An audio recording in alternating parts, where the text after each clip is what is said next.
मित्रांनो, मी डॉक्टर अक्षय घोरपडे माझ्या अक्षयचा या यूट्यूब चॅनलमध्ये आपल्या सगळ्यांचं स्वागत करतो. आपण अभ्यासक्रमाच्या कविता ही मालिका करत आहोत आणि यामध्ये आज मी खानदेश काव्यप्रबोध या काव्यसंग्रहातील 11व्या क्रमांकाची माय ही कविता आपल्या समोर पेश करीत आहे. माय कवितेचे कवी आहेत मिलिंद बागुल, त्यांची ही कविता आहे. मित्रांनो, मी आधी कविता वाचून दाखवतो. कवितेचं शीर्षक आहे माय.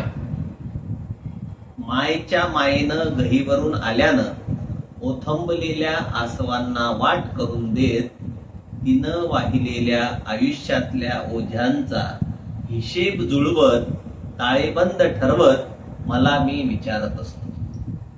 मायच्या मायेनं गहीवरून आल्यानं ओथंबलेल्या आसवांना वाट करून देत, तिनं वाहिलेल्या आयुष्यातल्या ओझ्यांचा हिशेब जुळवत, ताळेबंद ठरवत मला मी विचारत असतो. लाकडाचा भारा, ज्वारीचा वाटा यातल्या हिश्श्याशी कितपत प्रामाणिक राहत असतो. लाकडाचा भारा, ज्वारीचा वाटा यातल्या हिश्श्याशी कितपत प्रामाणिक राहत असतो.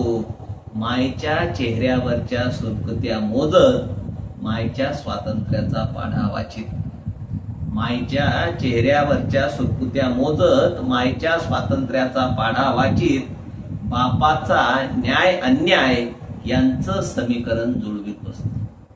पोटाला चिमटी देत मायनं शिक्षण हे पोट समजून, पोटाला चिमटी देत मायनं शिक्षण हे पोट समजून, माझ्या पोटाला घडवताना शिक्षणाची एक एक पायरी माझ्याकडून पार करीत, पोटातल्या आकांताला आतल्या आत शांत करीत, माझ्यातल्या मला घडवीत राहील.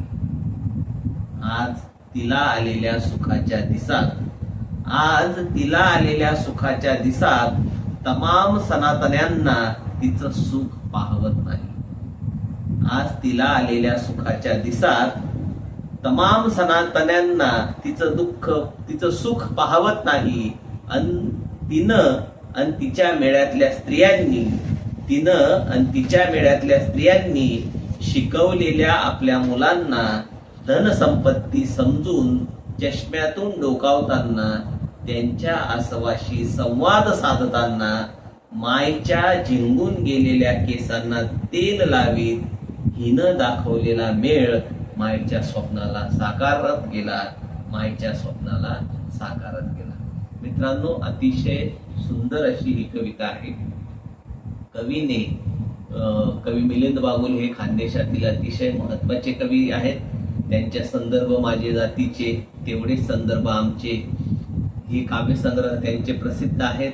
त्याचबरोबर फमू, गजबजलेलं गाव, हमालपुरा ते कुलगुरू, झंझावात, बाबूराव गायकवाड यांचे लघुनिबंध, गाव शिवार, विचार शृंखला असेही काही त्यांचे ग्रंथ प्रसिद्ध आहेत. या कवितेमध्ये त्यांनी मायचं रूप साकारलेलं आहे. खानदेश काव्यप्रबोध या या काव्यसंग्रहातील कविता पाहत असताना आपण आईवर बऱ्याच वेळा भाष्य केलेलं आहे आणि कवीने सुद्धा या कवितेमध्ये आईचं एक वेगळं रूप रेखाटलेलं आहे. आणि ते रूप कोणतं आहे? तर ते रूप आहे की एका दलित समाजात जन्मलेल्या आपल्या मुलाला मायनं पोटाला चिमटा देत घडवलं आणि शिक्षण हे वाघिणीचं दूध आहे आणि ते पिल्याशिवाय गुरगुरता येणार नाही, हा जो कानमंत्र आहे तो कानमंत्र मायनं आपल्या मुलाला दिला आणि त्यातून मुलगा जो काही घडत गेला त्याचं चित्रण कवीने आपल्या कवितेमध्ये केलेलं आहे, मिलिंद बागुल यांनी केलेलं आहे. आणि आईचं हे रूप रेखाटत असताना त्यांनी मुख्यतः आई बापाच्या संदर्भात कवी असं म्हणतो की बापाच्या न्याय अन्याय याचं समीकरण जुळवत बसतो. की एक प्रकारे आपल्या बापानं आपल्या आईवर काहीतरी अन्याय केलेला आहे आणि हे पाहत असताना कवी येथे एक स्त्रीवादी दृष्टिकोनातून आपल्या आईकडे पाहतो. वास्तविक तो काही बापावर टीका करत नाही किंवा न्याय अन्याय असा शब्द त्याने वापरलेला आहे. काही फार मोठा अन्याय केला आणि फार मोठा न्याय केला अशातला तो संदर्भ इथे आपल्याला लागू होत नाही, तर कवी इथे स्त्रीवादी दृष्टिकोनातून आपल्या आईकडे पाहतो आहे की आईने आपलं स्वतःचं अस्तित्व, व्यक्तिमत्व साकारलं नाही, तर बापाच्या संसाराला सोबत घेऊन आपली आई आपल्या पुढे गेलेली आहे आणि प्रसंगी बापाच्या पुढे एक पाऊल टाकलेलं आहे तिने. शिक्षणाचं महत्व तिने समजून घेतलेलं आहे आणि म्हणून ती स्वतःच नव्हे तर तिच्या आजूबाजूच्या जेवढ्या काही स्त्रिया असतील, तिच्या सख्या सोबती असतील, त्या सगळ्यांनाही तिनं काय केलेलं आहे की शिक्षणाचं महत्व सांगितलेलं आहे. त्यातल्या ज्यांनी तिचं ऐकलं, आपले मुलं शिकवले, त्यांना आज काहीतरी सुख प्राप्त झालेलं आहे आणि ते सुख असं आहे की त्यांचे मुलं काहीतरी शिकून सवरून मोठे व्यक्ती झालेले आहेत.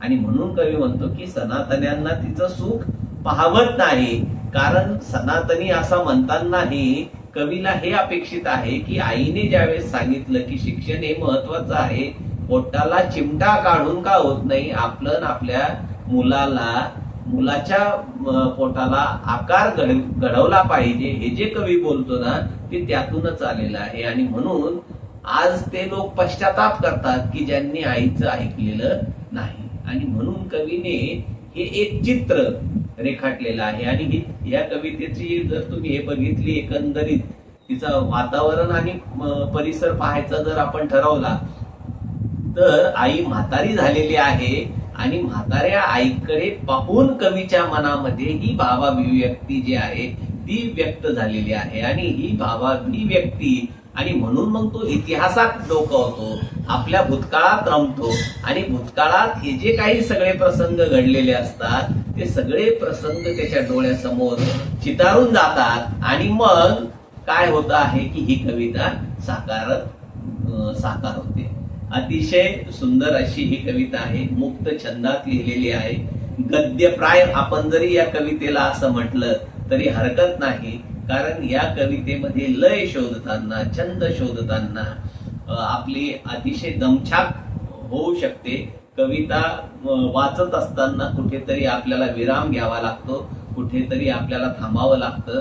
तशी काही गोष्टी या कवितेमध्ये आपल्याला दिसत नाही आणि म्हणून ही कविता गद्यप्राय आणि थोडीशी निरस वाटण्याचा संभव आहे, परंतु असं नाही, ही कविता अतिशय महत्वाची आहे.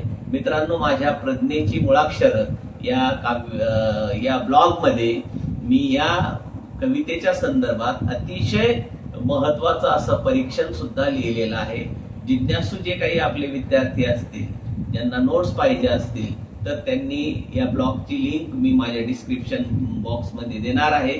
तर जिज्ञासूंनी अवश्य ती लिंक ओपन करावी आणि वाचावी, जेणेकरून त्यांना या कवितेचं परीक्षण किंवा रसग्रहण जे आहे ते अतिशय उपयुक्त ठरू शकेल, परीक्षेसाठी सुद्धा उपयुक्त ठरू शकेल. आणि त्यामुळे मी या कवितेवर अधिकचं काही भाष्य त्यामुळेच टाळलेलं आहे की त्या ब्लॉग मध्ये सगळं लिहिलेलं असल्यामुळे मी अधिकचं भाष्य टाळलेलं आहे.